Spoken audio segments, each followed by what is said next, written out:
Morning student, this is your Hindi class.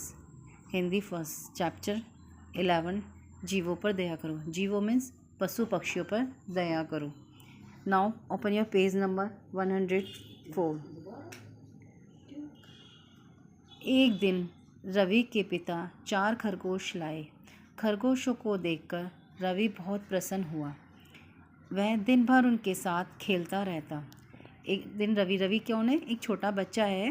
उसके पिताजी 4 खरगोश लेकर आए घर और वह खरगोशों को देखकर बहुत खुश होता और दिन भर उनके साथ खेलता रहता. एक दिन रवि अपने सहपाठियों से बोला, मेरे पिताजी 4 खरगोश लाए हैं. तुम सब मेरे घर चलकर उन्हें देखो, वे बहुत सुंदर हैं. रवि ने अपने सहपाठी कौन होते हैं? जो साथ में कक्षा में पढ़ते हैं, उन बच्चों को सहपाठी बोलते हैं. उसने अपने सहपाठियों से बोला, मेरे पिताजी 4 खरगोश लाए हैं. तुम सब मेरे साथ घर चलो और देखो वो कितने सुंदर हैं. सीमा, अमर, मदन आदि बहुत से बच्चे रवि के घर गए. जो सीमा और मदन हैं उसके दोस्त हैं, वो सब रवि के घर गए. सभी बच्चे खरगोशों के साथ खेलने लगे. खरगोश इधर उधर उछल रहे थे. बच्चे उन्हें पकड़ रहे थे. उन्हें खरगोशों के साथ खेलने में बहुत आनंद आ रहा था. सभी बच्चे क्या कर रहे थे? खरगोशों के साथ खेल रहे थे और खरगोश क्या कर रहे थे? वो इधर उधर उछल रहे थे. बच्चे उन्हें पकड़ रहे थे. अब बच्चे क्या काम कर रहे थे? बच्चे उन्हें पकड़ रहे थे खरगोशों को. उन्हें देखकर खरगोशों के साथ खेलने में उन्हें बहुत आनंद आ रहा था. सीमा एक खरगोश को पकड़ना चाहती थी. जो सीमा उसकी दोस्त थी, वो क्या कर रही थी?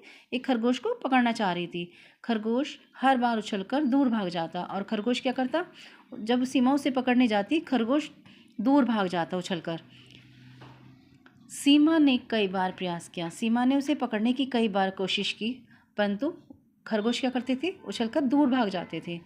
अंत में उसे खरगोश पर बहुत गुस्सा आया और उसने एक बड़ा सा पत्थर उठाया और खरगोश को दे मारा. अंत में जब खरगोश को नहीं पकड़ पाई तो उसने क्या किया? एक बड़ा पत्थर उठाया और खरगोश को दे मारा और वह दर्द से तड़प उठा और उसे क्या हुआ? बहुत बड़ी उसे चोट लगी, जिससे कि वो दर्द हुआ और वो तड़पने लगा. रवि का बड़ा भाई अमन वहीं खड़ा था. रवि का जो बड़ा भाई था वो वहीं खड़ा होकर सब देख रहा था. उसे बहुत दुख हुआ. उसने सीमा को डांटा. सीमा रोने लगी. उसे रोता देखकर अमन उसे प्यार से समझाने लगा, सीमा बहन, हमें पशु पक्षियों को नहीं सताना चाहिए.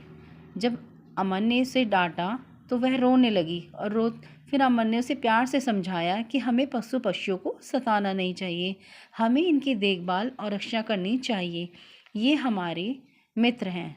सीमा बोली, भैया मुझसे गलती हो गई, अब मैं ऐसा कभी नहीं करूँगी.